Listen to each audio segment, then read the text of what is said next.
Attention mga ka-vlogs, former President Rodrigo Roa Duterte inaristo ng International Criminal Court or ICC. Ano ang latest update? Saan na nga ba ito sa ngayon at ano ang mangyayari sa pag-aristo sa kanya? Lahat ng yan ating pag-uusapan sa video na ito. Hold up.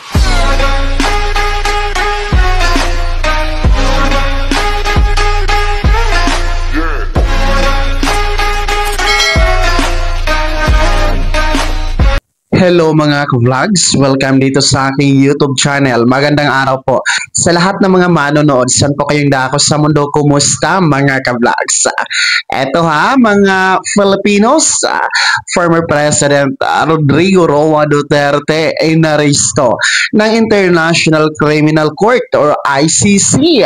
Ano ang latest update? Alamin natin mamaya-maya kung saan na nga ba ito ngayon at ano po ang magiging kahihinatnan dito sa pag-aristo kay former President Duterte. Pero bago ang lahat, kung bago ka pa lang dito sa aking YouTube channel o di kaya hindi ka pa nakasubscribe, abay, click nyo muna ang ating subscribe button na nasa baba. Huwag niyong kalimutan na pindutin ang notification bell, ilagay niyo po sa all para naman updated ka sa lahat ng mga videos na aking i-upload.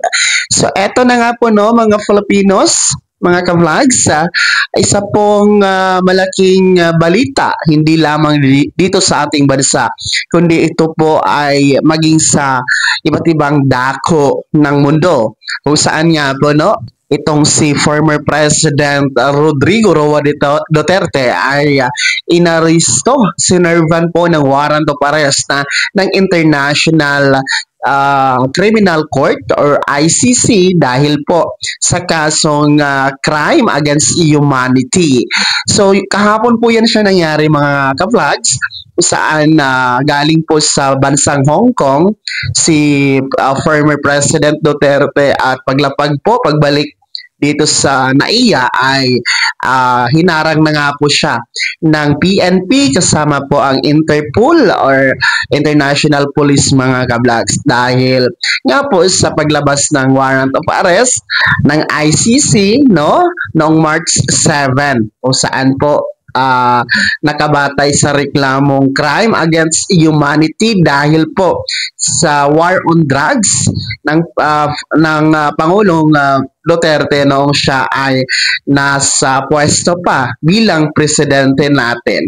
So kahapon po habang nakadetain po siya, dinala sa Villamor Air Base kung saan doon nga po siya na proseso yung kanyang transmission o paglipad ng eroplano papuntang the Netherlands kasi doon naman po ang ICC court sa the Netherlands.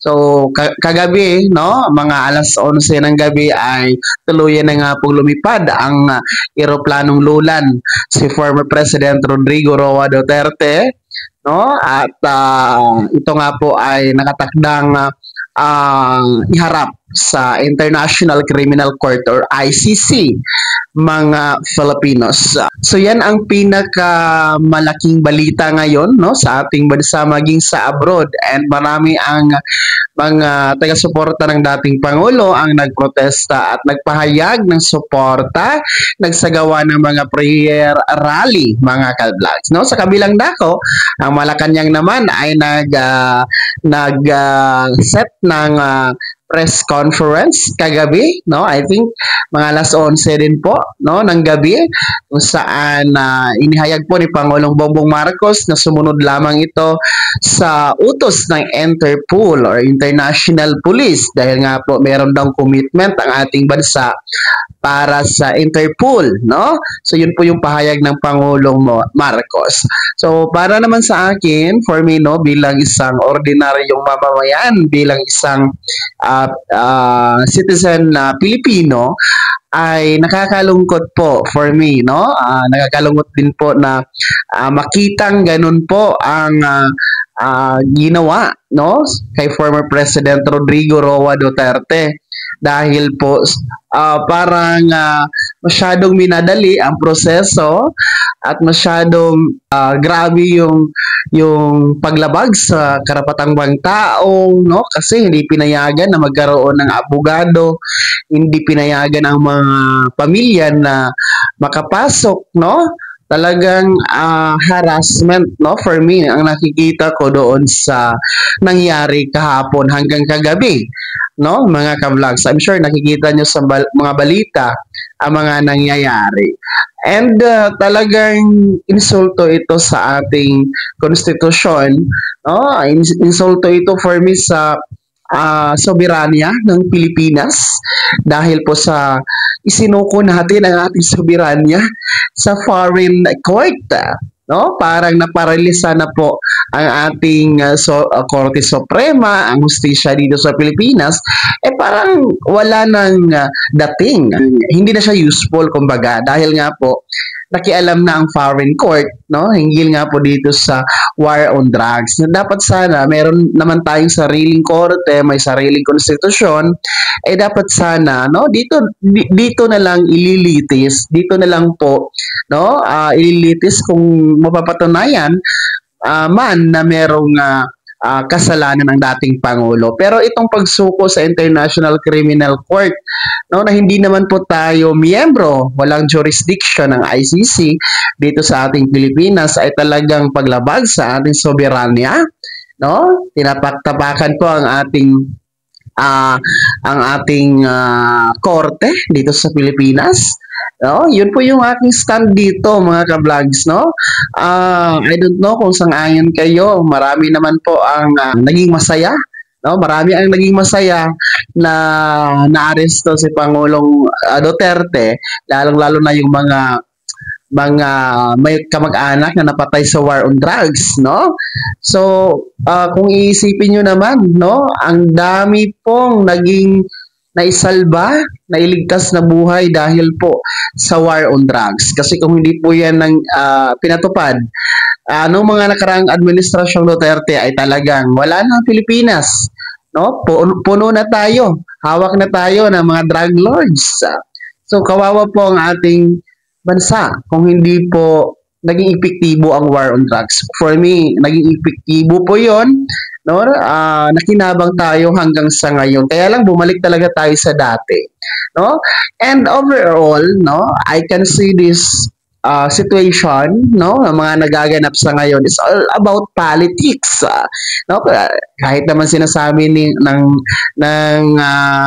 admin ngayon na walang politika, purely walang halong issue sa politika for 2028 election, but for me, nakikita ko talaga na it's all about politics, no? Sa nangyayari ngayon.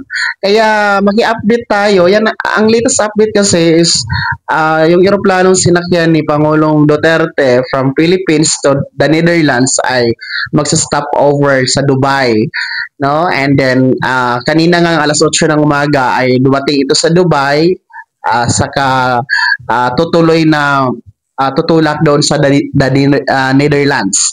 So, as per ICC kanina, nung napanood natin ang balita, ay once na darating sa ICC court yung akusado, si Pangulong Duterte ay agad-agad po sisimulan ang paglilitis at magbibigay daw po sila ng karagdagang impormasyon, update, no, sa mga susunod na kaganapan, no, sa ICC. Kaya antabayanan natin yan, mga Filipinos. Kaya naman mga ka-vlogs, mga Filipinos, ano po inyong komento at reaksyon sa balitang ito? No? Ano po yung reaction sa pagka-aresto ni dating Pangulong Rodrigo Duterte? No? Kayo ba ay pabor dito? Anong masasabi ninyo na nakialam na ang foreign court, no, dito sa korte natin sa Pilipinas? Ibahagi niyo po sa comment section na nasa baba. Pakilakip ng buong pangalan at kung taga saan kayo. Bago ako magtapos sa video na to, kung gusto niyo pong sumuporta sa aking YouTube channel, maaari niyo pong i-click ang ating support thanks button na nasa baba. Sa mga gustong maging miyembro, pwede po i-click yung ating join button. Maraming perks dyan mga ka-vlogs. Be my member now. Sana ay naging gabay ang video na to kahit paano na pag-uusapan natin ang mga mahahalagang bagay-bagay na may kinalaman sa pagiging Filipino citizen. Kung hindi ka pa nakasubscribe dito sa aking YouTube channel, maaari nyo nang i-click ang ating subscribe button na nasa baba. Huwag niyong kalimutan na pindutin ang notification bell, ilagay niyo po sa all para naman updated ka sa lahat ng mga videos na aking i-upload. Maaari nyo ring i-like ang video na to at kung meron ka pang mga katanungan, maaari nyo i-komento sa comment section na nasa baba. Paki-follow na din po ang aking official Facebook page na nasa screen nyo. Muli po, ako si Daniel Timpawan na nagsasabing dito sa aking YouTube channel, pawang katotohanan at lahat totoo lamang.